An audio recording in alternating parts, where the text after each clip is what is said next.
Welcome to the MUFG Global Markets Podcast. I'm John Cook, and I'm joined today by George Goncalves, MUFG's Head of U.S. Macro Strategy. It's Tuesday, October 11th, 2022. Welcome back to the podcast, George. Great to be back as always. Yeah, always, and it's always good to have you. So George, it's particularly good to get you back on after last week's epic up-down round trip, move in both rates and risk assets. For weeks, if not months now, you've advocated a strategy of selling the rip versus buying the dip, arguing, and I would say correctly so, in my opinion, that it's far too early for the Fed to pivot. And it has been a good call thus far. But before we, kind of get into it, the last week was just the last 5 trading days, let's say, were just so epic and so much going on. I think it would be helpful for our listeners and for me to just go over, the last week or so to get a perspective of where we stand here today. No, it's a standard 2022. Each week is is impressive, and there's a lot going on.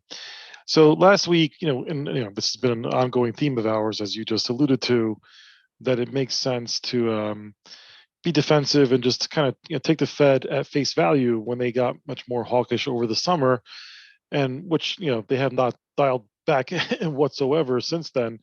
To take them at face value and just kind of look at the forwards and look at where they're projecting rates to go themselves and assume that they're going to get there unless something either happens in the interim or they get their desired results, which in the short time period that we have left for 2022, it's unlikely that inflation is going to decelerate that quickly for them to stop. And so this idea that the Fed was going to pivot in the summer, and then we had it once again last week to a certain extent with a pretty big move up in risk assets as well as a huge decline in rates. I mean, we had over a 25 bip move in the 5-year from the quarter end high, in late September into the first week of October. I mean, that really made no sense in the decline in rates that we saw there. And that plus really, I think that probably fed some of the risk appetite into other asset classes as well, as everyone's so focused on rates, led to a pretty decent rally in the earlier part of the week in the stock market. I think as the week progressed and as we kind of got through some of the data, especially towards the end of the week with the non-farm payroll report, which was really not too hot, not too cold, but just about right to keep the Fed policy in play into the end of the year, to the early part of 23. I think the markets finally are starting to come around to the idea that it's too soon to be forecasting pivots, that this is going to be a process. And I think that's where we are today. I think where we are for this week, we have a lot to go through, which we'll get to in the second part of our discussion. But I do think that there's that standard wishful, hopeful thinking. It's going to be hard to really dislodge this kind of buy the dip mentality. It's been with us for over the better part of a decade since the Fed did and started doing QE. But again, as we've reiterated a number of times, because the circumstances are so much different now, and the Fed is not going to necessarily come out and bail out markets, especially with this sort of inflation backdrop. We have to kind of table that sort of approach. Maybe one day it comes back and it makes sense to think about the Fed's going to be on your side. But at this point, I think the Fed, fighting the Fed works in both directions, and why people have been trying to fight the Fed for the last 3 or 4 months makes no sense to me.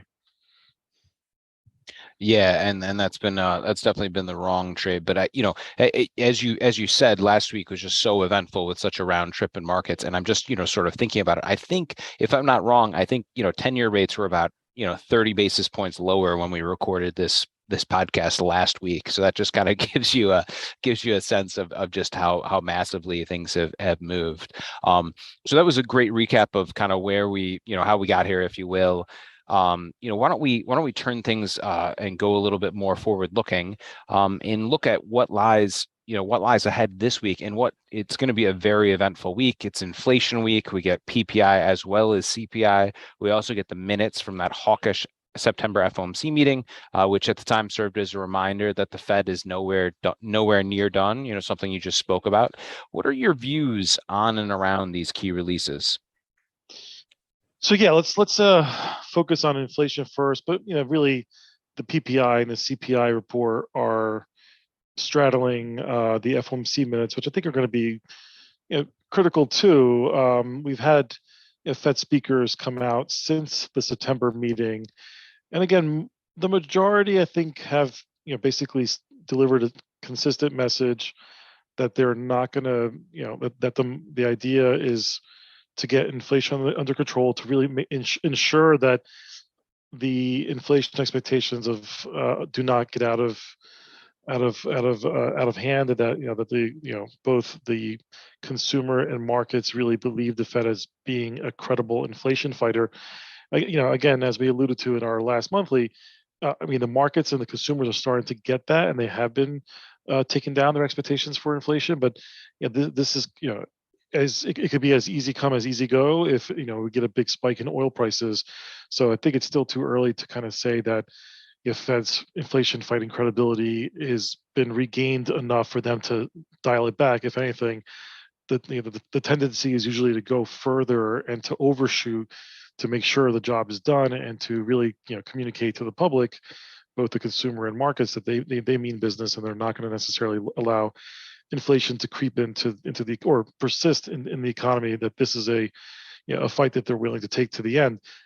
So as long as we get that sort of message, which I think we will get in the minutes, all it's going to do is reinforce again all of the both the meeting as well as all the statements since then. And this week we also have a lot of speakers, and we've had a couple speakers, notably Vice Chair Brainerd, who's been coming across as a little bit more, I guess you would say, less hawkish. She's still, I think, delivering the and pulling the party line in terms of further rate hikes are necessary to combat inflation. But she's been flagging some risks around global developments and what's going on. With the data, that we have to become more, the Fed might have to become more data dependent. That might come across in the signaling of the minutes, if there's anything of that. But as long as the majority still is around this core view of getting inflation under control, I think the minutes always are market moving events, like just like the meetings, but probably less so this time, considering how much communication we've gotten so far. I mean, the risks, I mean, I think going forward would be, if they mention anything about they're not pivoting per se, because pivoting to me really feels like they're moving towards a new sort of stance. Right now they're tightening, so pivot would be like moving towards a pause, not necessarily jumping go and going right into easing. I mean, they're going to probably stop and then stay on hold for a while. So pivoting would have to be about how do you get to the pivot, and how do you get to that pause. And so if we hear anything around the hikes sizes might slow down, or and just figure out how to do that with the few remaining meetings they have for this year. Is the intent to try to like slow down into Q1 and then take a wait and see any sort of developments around that? That would be really instrumental. But maybe we don't get that until November. So other than that, I think the minutes shouldn't move to markets too much. So then that really leaves us with CPI and CPI, PPI. The day before, I think are still going to be leaning towards at least meeting the survey expectations and the median. As looking at Bloomberg, I think still high sevens on PPIX food. I'm sorry, low to mid sevens, and then mid eights for PPI. I think that's all fair game. On the CPI. The expectations is for core to actually uptick. I mean, so long as it stays in the 6 range, I think still that's a problem for the Fed, and they're not going to view that as victory. Headline can come and go depending on how things are being calculated. There's some signs of used car prices now starting to head lower, and some of the other pandemic hit industries perhaps are losing pricing power, and the economy is decelerating. So we're probably going to see some core or some kind of core mix there, and then maybe we'll see what rental prices did as well. But nonetheless, I don't think this is the month. This is September. This is not the month where we'll see a clear trend one way or the other. We're still elevated, very high inflation, and even if it were to come in lower, I don't think it sways the Fed much. I think you're going to need at least 2 or 3, if not more, reports in a row, heading significantly lower on the inflation front for them to, really say the coast is clear, or that they're going to pause at a minimum. And that gets us into like the January, February time period. So I mean, I think, again, if this is higher than expected, which will be the more negative outcome, then then that could then actually unleash what I'm concerned about, which is this kind of throwing in the towel, cathartic moment in all asset classes, where you get to people realizing, well, this inflation problem is just not going away. It's getting close to the end of the year. We have midterms coming up. We have just less liquidity as each day goes by into the end of the year. That there's more of a kind of a cleansing process that happens. Risk markets are kind of at some really key technical levels. Rates have been rates have been above 4% for the most parts of the curve, but the 10-year and the 30-year have been kind of fighting this move above 4%. If we get the cathartic move where everything goes above 4 in a meaningful way, and the stock market finally kind of sees that bigger move lower under 3,500 or something, that could then set up for the Fed having to hike less because financial conditions are being tightened by themselves. But we'll see.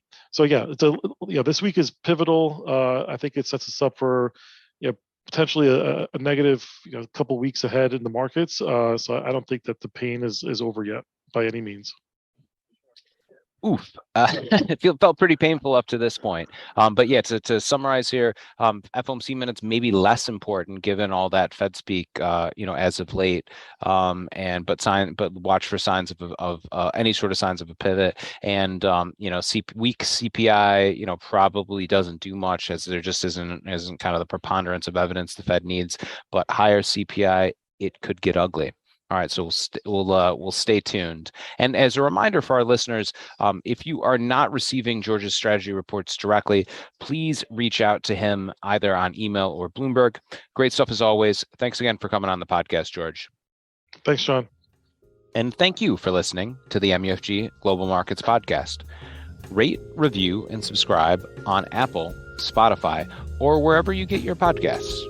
And reach out to your MUFG sales rep for any further information. Check back soon for more insights from the Global Markets Research Team.